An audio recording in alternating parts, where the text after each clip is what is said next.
स्वागत है आपका अपने चैनल एकलव्य स्टडी पॉइंट पे। और मेरा नाम है सचिन और आज की इस वीडियो में हम क्लास 12 की हिंदी पढ़ने वाले हैं। सूरदास की झोपड़ी में से जो एमसीक्यू क्वेश्चंस बनते हैं आपके, ठीक है, वो आज हम करने वाले हैं, जो कि आपके फर्स्ट टर्म के लिए काफ़ी ज़्यादा इंपॉर्टेंट होंगे। तो चलिए वीडियो को स्टार्ट करते हैं।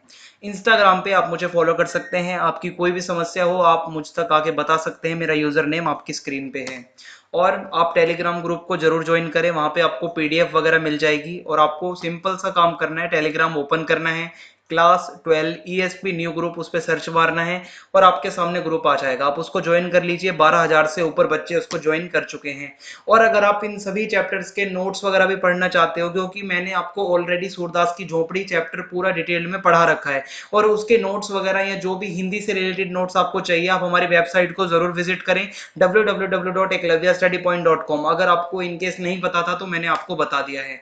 आज का हमारा पहला जो है प्रश्न है, सूरदास की झोपड़ी किस उपन्यास का अंश है। पहला प्रश्न का जो यहाँ पे पहला विकल्प है वो है ईदगाह, रहस्य कथा, रंगभूमि या निर्मला। तो इसका सही आंसर रंगभूमि हो जाएगा। ठीक है, रंगभूमि का ही एक ये अंश है। सुभागी किसकी पत्नी थी। ठीक है, यहाँ पे थोड़ी सी टाइपिंग मिस्टेक है, आप इसको किसकी पढ़ना। ठीक है, सुभागी किसकी पत्नी थी। ऑप्शन ए है सूरदास की, भैरव की, जगधर की या उपरोक्त में से कोई नहीं। तो इसका सही आंसर बी हो जाएगा, भैरव की पत्नी थी। सूरदास की झोपड़ी किसके द्वारा जलाई गई। भैरव के द्वारा, सुभागी के द्वारा, जगधर के द्वारा या उपरोक्त सभी। इसका सही आंसर भैरव हो जाएगा। हम सब जानते हैं भैरव ने ही आग लगाई थी ईर्ष्या में।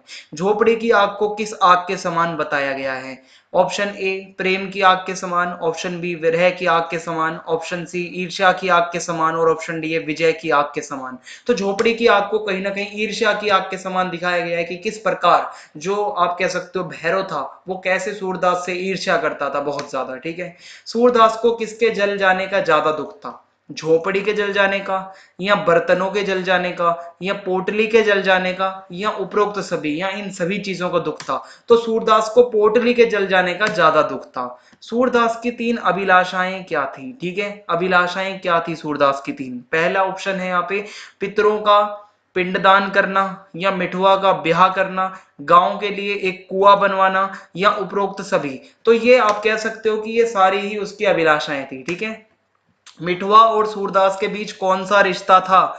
काफी ज्यादा कंफ्यूजिंग लगता है ऐसा प्रश्न बच्चों को, तो आप इसका आंसर मुझे कमेंट बॉक्स में बताओगे। मैं देखना चाहता हूं कि आप कितना समझते हो। ठीक है, कि मिठुआ और सूरदास के बीच क्या रिश्ता था। भाई भाई का, बाप बेटे का, नाना और नाती का, या दादा और पोते का। ठीक है, तो आप इसका आंसर मुझे कमेंट में देंगे। भैरव को सूरदास के प्रति उकसाने का कार्य किसने किया। ऑप्शन ए मोहल्ले वालों ने, या फिर जगधर ने, या मिठुआ ने, या सुभागी ने। तो सूरदास के प्रति जो भैरव को उकसाने का काम था वो जगधर ने किया। ठीक है, और ये खुद भी बहुत ज्यादा ईर्ष्यालु था। ठीक है, थोड़ा सा। सूरदास की पोटली किसने चुराई थी। भैरव ने, जगधर ने, नायक राम ने, या फिर मिठुआ ने। तो सूरदास की जो पोटली थी वो भैरव ने ही चुराई थी। भैरव ने सूरदास की झोपड़ी में आग क्यों लगाई, सबसे बड़ा क्वेश्चन है, आप कह सकते हो पूरा बहुत बढ़िया प्रश्न। सूरदास से बदला लेने के लिए, या उसकी पोटली चुराने के लिए, या सूरदास को नीचा दिखाने के लिए, या इनमें से कोई नहीं। उसने जो है उसकी झोपड़ी में आग लगाई थी बदला लेने के लिए। ये बदले की आग थी। ठीक है, डैश से ज्यादा दीर्घजीवी और कोई वस्तु नहीं होती। क्रोध से ज्यादा, या दुख से ज्यादा, या आशा से ज्यादा, या सुख से ज्यादा। सही आंसर इसका आशा होगा। आशा से ज्यादा दीर्घजीवी और कोई वस्तु नहीं होती। अगर हमारी आशाएं जिंदा हैं तो हम दोबारा भी बहुत कुछ बना सकते हैं। ठीक है, सूरदास की पोटली में कितने पैसे थे। 1,000 रुपए, 500 रुपए से ऊपर, 100 रुपए, या 500 रुपए। तो उसकी पोटली में लगभग 500 रुपए से ऊपर पैसे थे। सूरदास ने पैसे कैसे जमा किए थे। ठीक है, किस तरीके से क्या करता था सूरदास। मेहनत करके, मेहनत मजदूरी से, या भीख मांग कर, या खेती करके, या उपरोक्त सभी। तो सूरदास जो था वो एक अंधा भिखारी था, हम सभी जानते हैं। तो ऑब्वियसली सीधी सी बात है, इसने भीख मांग कर ही पैसे जमा किए होंगे। ठीक है, जगदर की छाती पर सांप क्यों लौट रहे थे। ठीक है, ये एक मुहावरा है यहाँ पे, मतलब छाती पर सांप लौटना। तो यहाँ पे ये नहीं पूछा गया है कि मुहावरे का अर्थ क्या है, यहाँ पे ये पूछा गया कि उसकी छाती पर सांप क्यों लौट रहे थे। क्योंकि उससे सूरदास की स्थिति नहीं देखी जा रही थी, या क्योंकि भैरव ने पोटली के सभी पैसे अपने पास रख लिए थे, या क्योंकि भैरव ने सूरदास की पोटली चुराई थी, या इनमें से कोई नहीं। तो इसका सही आंसर ऑप्शन बी हो जाएगा, क्योंकि भैरव ने पोटली के सभी पैसे अपने पास रख लिए थे, इसलिए जगदर की छाती पर सांप लौट रहे थे, उसको भी चाहिए थे पैसे। अंधे भिखारी के लिए दरिद्रता इतनी लज्जा की बात नहीं जितना डैश है। यानी कि क्या है, घर, धन, बर्तन या इज्जत? तो भिखारी के लिए, खासकर अंधे भिखारी के लिए धन जो है वो लज्जा की बात होती है कि इतना पैसा कहाँ से आया इस अंधे भिखारी के पास, क्या करता है ये ऐसा, ठीक है। उसको अपनी गरीबी पे इतनी ज्यादा शर्म नहीं आती थी जितना वो अब, जितना ज्यादा वो शर्मिंदा हो रहा था इन पैसों के बारे में जब दुनिया को पता चलेगा। सूरदास अपनी इस आर्थिक हानि को जगदर से गुप्त क्यों रखना चाहता था? ऑप्शन ए, क्योंकि वह सभी से पोटली के राज को गुप्त रखना चाहता था, या क्योंकि वह जगदर को पोटली के बारे में नहीं बताना चाहता था, क्योंकि एक गरीब के पास इतना पैसा होना लज्जा की बात है, या उपरोक्त सभी, या उपरोक्त में से कोई नहीं, सॉरी। तो ऑप्शन सी सही हो जाएगा। एक गरीब के पास इतने ज्यादा पैसे होना लज्जा की बात है। आपको ये पैसे कम लग रहे होंगे, लेकिन जिस टाइम का ये मतलब चरित्रण किया गया है इसके अंदर, वो उस टाइम की बात है जब 500 रुपए भी बहुत होते थे, ठीक है। तो उसके लिए 500 रुपए से ज्यादा होना लज्जा की बात थी अगर लोगों को पता चल जाता है गरीब के पास इतना पैसा आया किस तरीके से। सुबाकी कहाँ छुप कर बैठी थी? घर के पीछे, सूरदास के घर में, या अपने घर में, या अमरूद के बाग में? इसका आंसर भी आप मुझे कमेंट बॉक्स में बताओगे, मैं वेट करूंगा। सुभागी ने सूरदास के पैसे लौटाने का वादा क्यों किया? ठीक है, पैसे लौटाने का वादा क्यों किया? क्योंकि उसे ऐसा लगा कि सूरदास के ऊपर विपत्ति उसी के कारण आई है, या क्योंकि उसे मतलब उससे सूरदास की दशा नहीं देखी जा रही थी, क्योंकि पैसे उसके पति भैरव सॉरी ये भैरव द्वारा चुराए गए थे, या उपरोक्त सभी? सही आंसर होगा क्योंकि उसे ऐसा लग रहा था कि सूरदास के ऊपर जितनी भी समस्याएं आई हैं, विपत्तियां आई हैं, उसका कारण वो सुभागी ही थी, ठीक है। सूरदास अपने पुत्र और उसके मित्रों की बात सुनकर इस जीवन को वह क्या मान लेता है? ठीक है, ऑप्शन ए खेल, क्या वो जीवन को खेल मानता है, या युद्ध मानता है, या जीवन को अतीत मान बैठता है, या जीवन को परिश्रम मान बैठता है? तो सूरदास बातें सुनकर जीवन को खेल समझता है, ठीक है।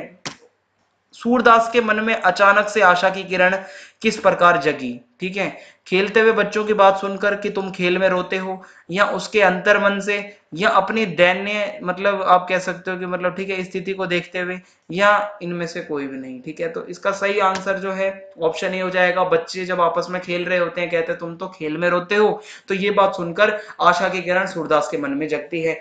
तो हम 100 लाख बार बनाएंगे, ये कथन किस संदर्भ में सूरदास का चरित्र मतलब किस प्रकार का है? इसके अंदर जो है जो पूरा संदर्भ इसका बताओ कि इसमें क्या सूरदास का चरित्र तुम्हें दिखता है।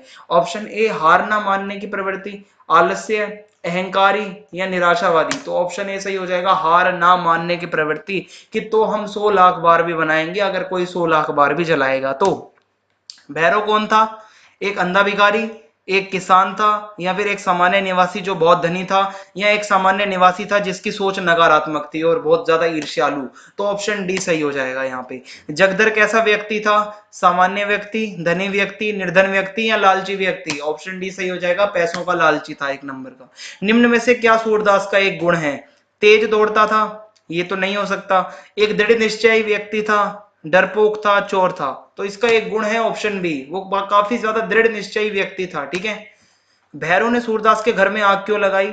धोखे के कारण, मित्रता के कारण, खेल में हारने के कारण, या ईर्ष्या के कारण? तो ईर्ष्या के कारण उसने आग लगाई थी। सूरदास की झोपड़ी किस विधा में लिखा गया है? ठीक है, ये जो पूरा आपने अभी पढ़ा सूरदास की झोपड़ी का जो मतलब ये झोपड़ी का जो चैप्टर है, ये किस विधा में लिखा गया है साहित्य की? क्या ये निबंध है, या कविता है, उपन्यास है, या फिर एकांकी है? तो ऑप्शन सी सही हो जाएगा इसका। सूरदास की झोपड़ी के रचनाकार कौन है? काफी इंपॉर्टेंट प्रश्न। संजीव, निर्मल वर्मा, प्रेमचंद, या हरिशंकर परसाई? प्रेमचंद इसका सही उत्तर हो जाएगा। सूरदास की झोपड़ी में सूरदास कौन है? एक कवि, या कृष्ण भक्त, या अंधा भिखारी, या इनमें से कोई नहीं? तो ये सूरदास वो है जो कि एक अंधा भिखारी है। निद्रा अवस्था में भी डैश जगती रहती है। क्या जगती रहती है जब हम निद्रा में होते हैं? आत्मा, उपचेतना, पीड़ा, या आंख? तो हमारी जो उपचेतना होती है वो जगती रहती है हमारी निद्रा अवस्था में भी। झोपड़ी जलने पर सूरदास की दशा कैसी थी? आश्चर्यजनक, काफी ज्यादा वो आश्चर्य में था, या नैराश्यपूर्ण, काफी ज्यादा वो निराश हो गया था, उदास हो गया था, आशापूर्ण, ठीक है, या फिर इनमें से कोई नहीं? तो सही आंसर जो है वो हो जाएगा नैराश्यपूर्ण। झोपड़ी जल मतलब जल जाने के बाद इतना ज्यादा वो निराश था, और ये सारी चीजें जो मतलब जो घटनाएं थी उसके लिए काफी ज्यादा निराशाजनक थी। अगला प्रश्न है छाती पर सांप लौटना, ये जो एक मुहावरा है इसका क्या अर्थ है? खुश होना, या सांप से डरना, या ईर्ष्या करना, या प्रशंसा करना? तो ऑप्शन सी सही हो जाएगा, छाती पर सांप लौटने का मतलब है ईर्ष्या करना किसी से, ठीक है। सूरदास विजय गर्व की तरंग में राख के ढेर को दोनों हाथों से उड़ाने लगा, ये जो कथन है इसका क्या कारण था, ऐसा क्यों हुआ, सूरदास जो है क्यों अपने हाथों में राख के ढेर को लेकर दोनों हाथों से उड़ाने लगा, क्योंकि झोपड़ी की राख को वो साफ करना चाहता था इसलिए, या राख से वो खेलना चाहता था, या जीवन मर्म समझने के कारण उसका दुख समाप्त हो चुका था अब, या इनमें से कोई नहीं। ऑप्शन सी सही हो जाएगा इसके अंदर, ठीक है, कि वो जीवन मर्म अब समझ चुका था इसलिए उसका दुख जो है वो समाप्त हो चुका था। चूल्हा ठंडा किया होता तो दुश्मनों का कलेजा कैसे ठंडा होता, ठीक है। ये जो कथन है ये किसका था, भैरव, जगधर, सुभागी या नायक राम। तो सही आंसर हो जाएगा नायक राम ने ऐसा कहा था कि चूल्हा ठंडा किया होता तो दुश्मनों का कलेजा कैसे ठंडा होता। तुम खेल खेल में रोते हो, यह बात किसने किससे कही, घीसू ने मिठिया से कही और मिठुआ से कही, या मिठुआ ने सूरदास से कही, सूरदास ने जगधर से कही, या सुभागी ने भैरव से कही। तो खेल खेल में रोते हो, देखो खेल तो बच्चे ही खेल रहे थे आपस में, सुभागी तो खेल खेलती नहीं थी, ठीक है ना, सूरदास खेलता था। तो घीसू और मिठुआ खेल रहे थे तो घीसू ने मिठुआ से कहा कि तुम तो खेल खेल में रोते हो। गरीब की आय बड़ी जानलेवा होती है, ये कथन किसका है, भैरव का, सूरदास का, जगधर का या नायक राम का। तो ये कथन है जगधर का, ठीक है। भैरव की चारित्रिक विशेषता क्या थी, कर्मठ, संघर्षशील, ईर्ष्यालु या इनमें से कोई नहीं। तो भैरव जो था वो ईर्ष्यालु था, बहुत ज्यादा ईर्ष्यालु, लड़ाकू, बदमाश, ठीक है। जगदर के मन में ईर्ष्या का भाव क्यों उत्पन्न हुआ, धन के लालच के कारण, इज्जत के कारण, वो अपनी इज्जत ज्यादा कमाना चाहता था, खुद को अच्छा बताने के कारण, या इनमें से कोई नहीं। तो जगदर के मन में जो ईर्ष्या का भाव उत्पन्न हुआ वो धन, पैसे की लालच, रुपयों की लालच में हुआ था, ठीक है। इसी के साथ हमारी आज की वीडियो यहाँ पे समाप्त होती है। कोई भी आपकी समस्या हो आप कमेंट बॉक्स में बता सकते हैं, इंस्टाग्राम पे बता सकते हैं। चैनल को सब्सक्राइब करना ना भूलें। इस वीडियो की डिटेल्ड एक्सप्लेनेशन जरूर देखें, मैं आपको रिकमेंड करूंगा, ताकि आपको और अच्छे से चैप्टर समझ में आ जाए। नोट्स आपको वेबसाइट पे मिल जाएंगे। वीडियो को बस आप ज्यादा से ज्यादा अपने स्कूल ग्रुप्स में, अपने फ्रेंड्स में शेयर कर दीजिए, ताकि इससे हमें भी मोटिवेशन मिले। जय हिंद, जय भारत, धन्यवाद, मिलते हैं नेक्स्ट वीडियो में।